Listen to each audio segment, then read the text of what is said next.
ಈ ಒಂದು ಚಿತ್ರವನ್ನು ಗಮನಿಸಿದಾಗ ಯಾವ ಒಂದು ವಿಷಯದ ಬಗ್ಗೆ ಈ ವಿಡಿಯೋ ಇದೆ ಎಂಬುದು ಪ್ರತಿಯೊಬ್ಬರಿಗೂ ಕಲ್ಪನೆಗೆ ಬರುತ್ತೆ ಅಂತ ಭಾವಿಸ್ತಾ ಇದ್ದೀನಿ. ಸೊ ಅದುವೇ ಬೆಳಕಿನ ವರ್ಣ ವಿಭಜನೆ. 10ನೇ ತರಗತಿಯ ವಿಜ್ಞಾನದ ಪ್ರತಿಯೊಂದು ಪರಿಕಲ್ಪನೆಗಳನ್ನು ನಿತ್ಯ ಜೀವನಕ್ಕೆ ಅನ್ವಯಿಸಿಕೊಂಡು ಯಾವ ರೀತಿಯಾಗಿ ಪರಿಕಲ್ಪನೆಗಳನ್ನು ಸುಲಭವಾಗಿ ತಿಳಿದುಕೊಳ್ಳಬಹುದು ಹಾಗೂ ಆ ಪರಿಕಲ್ಪನೆಗಳು ನಮ್ಮ ನಿತ್ಯ ಜೀವನದಲ್ಲಿ ಎಷ್ಟೊಂದು ಪ್ರಭಾವ ಬೀರುತ್ತವೆ ಎಂಬ ವಿಷಯದ ಕುರಿತು ಸರಣಿ ವಿಡಿಯೋಗಳಲ್ಲಿ ಚರ್ಚಿಸುವ ಒಂದು ಪ್ರಯತ್ನ. ಪ್ರಸ್ತುತಿ ನಾನು ಶ್ರೀ ರಾಜು ಭೂಶೆಟ್ಟಿ. ಈ ಒಂದು ಚಿತ್ರವನ್ನು ತಾವು ಗಮನಿಸಿದಾಗ ಇಲ್ಲಿ ನೋಡ್ಬೋದು, ಬಿಳಿಯ ಬಣ್ಣ ಒಂದು ಗಾಜಿನ ಪಟ್ಟಕದ ಮೂಲಕ ಈ ಬಿಳಿಯ ಬಣ್ಣವನ್ನು ಹಾಯಿಸಿದಾಗ ಆ ಬಿಳಿಯ ಬಣ್ಣ ಏನಾಗುತ್ತೆ ಅಂದರೆ ವಿಭಿನ್ನ ಬಣ್ಣಗಳ ಘಟಕಗಳಾಗಿ ವಿಭಜನೆ ಹೊಂದತ್ತೆ. ವಿಭಜಾಯರ್ ಅಂತ ಏನು ಹೇಳ್ತೇವಲ್ಲ, ವಿಭಿನ್ನ ಬಣ್ಣಗಳ ಘಟಕಗಳಾಗಿ ವಿಭಜನೆ ಹೊಂದುವುದನ್ನು ನಾವು ಬೆಳಕಿನ ವರ್ಣ ವಿಭಜನೆ ಎಂದು ಕರೆಯುತ್ತೇವೆ. ಹಾಗಾದರೆ ಇಲ್ಲಿ ಪ್ರಶ್ನೆ ಉದ್ಭವವಾಗುವುದು, ನಿತ್ಯ ಜೀವನದಲ್ಲಿ ಈ ಒಂದು ಬೆಳಕಿನ ವರ್ಣ ವಿಭಜನೆಯ ಮಹತ್ವವೇನು? ಈ ವರ್ಣ ವಿಭಜನೆಯನ್ನು ಏಕೆ ನಾವು ಅಧ್ಯಯನ ಮಾಡಬೇಕು?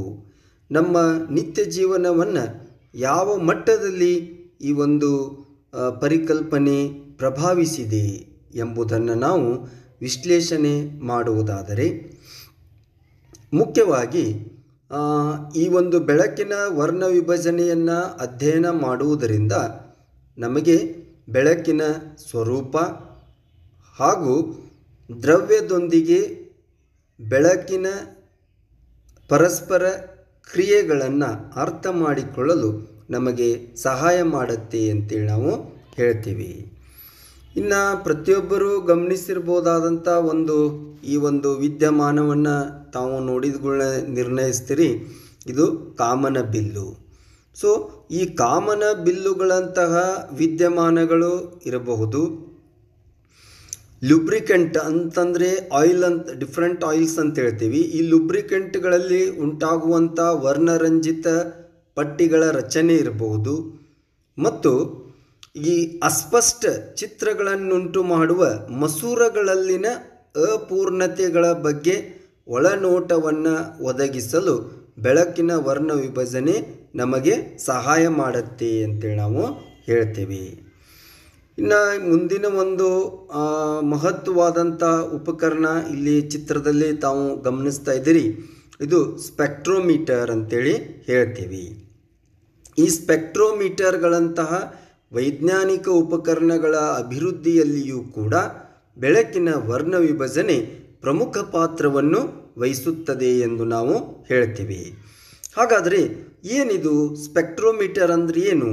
Spectrometer is an instrument that measures the amount of light a sample absorbs or transmits at different wavelength. ಕನ್ನಡದಲ್ಲಿ ವಿಭಿನ್ನ ತರಂಗಾಂತರಗಳಲ್ಲಿ ಮಾದರಿಯು ಹೀರಿಕೊಳ್ಳುವ ಅಥವಾ ರವಾನಿಸುವ ಬೆಳಕಿನ ಪ್ರಮಾಣವನ್ನು ಅಳೆಯುವ ಉಪಕರಣ.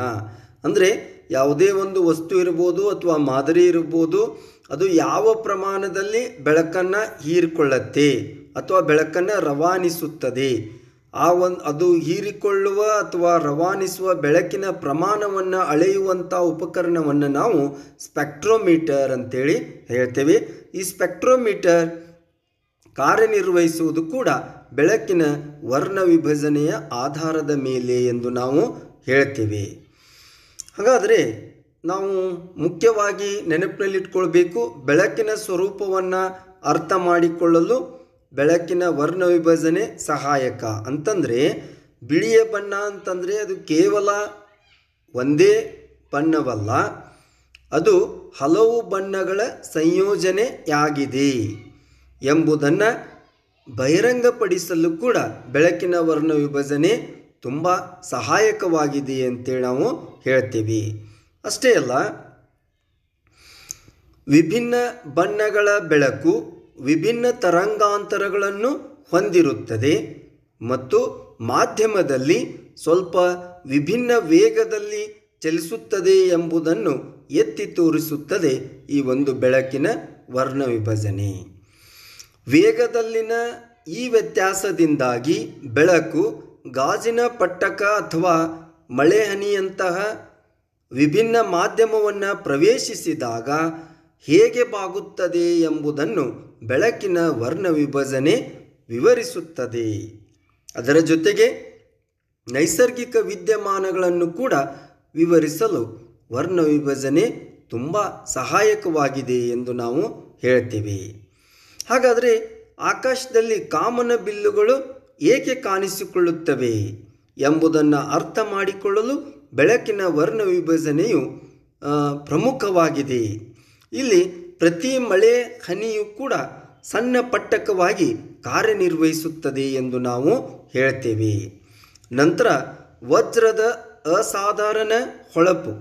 ವಜ್ರಗಳ ಅದ್ಭುತ ಹೊಳಪು ಅವುಗಳ ಸಂಕೀರ್ಣ ಆಂತರಿಕ ರಚನೆಯೊಳಗೆ ಬೆಳಕಿನ ವರ್ಣ ವಿಭಜನೆಯಿಂದ ಉಂಟಾಗಿದೆ ಎಂದು ನಾವು ಹೇಳ್ತೇವೆ. ಅಷ್ಟೇ ಅಲ್ಲ, ಬಣ್ಣದ ಬ್ಯಾಂಡ್ಗಳು ಅಂದರೆ ಬೆಳಕಿನ ವರ್ಣ ವಿಭಜನೆ ಲುಬ್ರಿಕೆಂಟ್ಗಳು ಅಂದರೆ ಡಿಫ್ರೆಂಟ್ ಆಯಿಲ್ಸ್ ಅಂತ ಏನು ಹೇಳ್ತೇವಲ್ಲ, ಲುಬ್ರಿಕೆಂಟ್ಗಳು, ಸೋಪ್ ಗುಳ್ಳೆಗಳು ಮತ್ತು ನಾವು DVD ಪ್ಲೇಯರ್ನಲ್ಲಿ ಏನು CD ಗಳನ್ನು ಬಳಸ್ತೇವಲ್ಲ, CD ಗಳಲ್ಲಿಯೂ ಕಂಡುಬರುವಂಥ ವರ್ಣರಂಜಿತ ಬ್ಯಾಂಡ್ಗಳನ್ನು ಬೆಳಕಿನ ವರ್ಣ ವಿಭಜನೆ ವಿವರಿಸುತ್ತದೆ ಎಂದು ನಾವು ಹೇಳ್ತೇವೆ.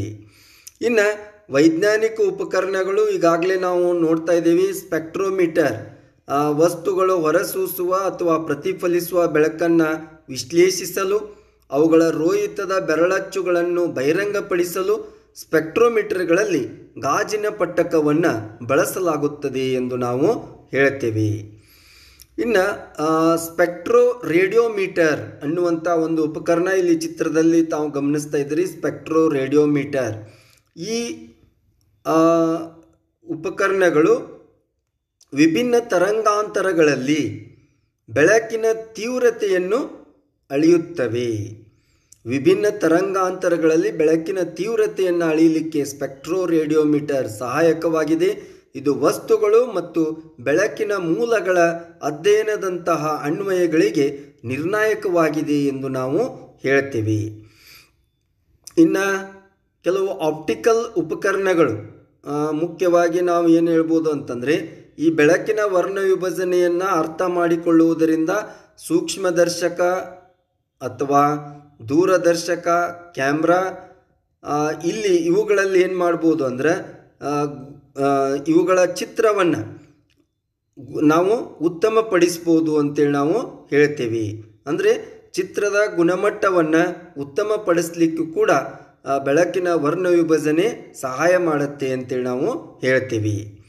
ಇನ್ನು ವಸ್ತು ವಿಜ್ಞಾನ, ಅದು ಆಪ್ಟಿಕಲ್ ಪ್ರಾಪರ್ಟೀಸ್ ಅಂತ ಹೇಳ್ತೀವಿ. ಅಂದರೆ ವಸ್ತುಗಳ ದೃಗ್ವಿಜ್ಞಾನ ಅಂತೇಳಿ ಹೇಳ್ತೀವಿ.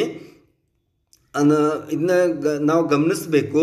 ವಸ್ತುಗಳ ಗುಣಲಕ್ಷಣಗಳನ್ನು ನಿರೂಪಿಸಲು ಮತ್ತು ಬೆಳಕಿನೊಂದಿಗೆ ಅವುಗಳ ಪರಸ್ಪರ ಕ್ರಿಯೆಗಳನ್ನು ಅರ್ಥ ಮಾಡಿಕೊಳ್ಳಲು ಬೆಳಕಿನ ವರ್ಣ ವಿಭಜನೆಯನ್ನು ನಾವು ಬಳಸ್ಬೋದು ಅಂತೇಳಿ ಹೇಳ್ತೀವಿ. ಸೊ ಈ ರೀತಿಯಲ್ಲಿ ಈ ಬೆಳಕಿನ ವರ್ಣ ವಿಭಜನೆ ಅನ್ನುವಂಥದ್ದು ನಮಗೆ ತುಂಬ ಸಹಾಯಕವಾಗಿದೆ ಅಂತ ಹೇಳ್ತೇವೆ. ಇನ್ನೂ ಹಲವಾರು ಪರಿಕಲ್ಪನೆಗಳು ನಿತ್ಯ ಜೀವನದಲ್ಲಿ ಅವುಗಳ ಮಹತ್ವವನ್ನು ಮುಂದಿನ ವಿಡಿಯೋದಲ್ಲಿ ಚರ್ಚಿಸೋಣ. ಧನ್ಯವಾದಗಳು.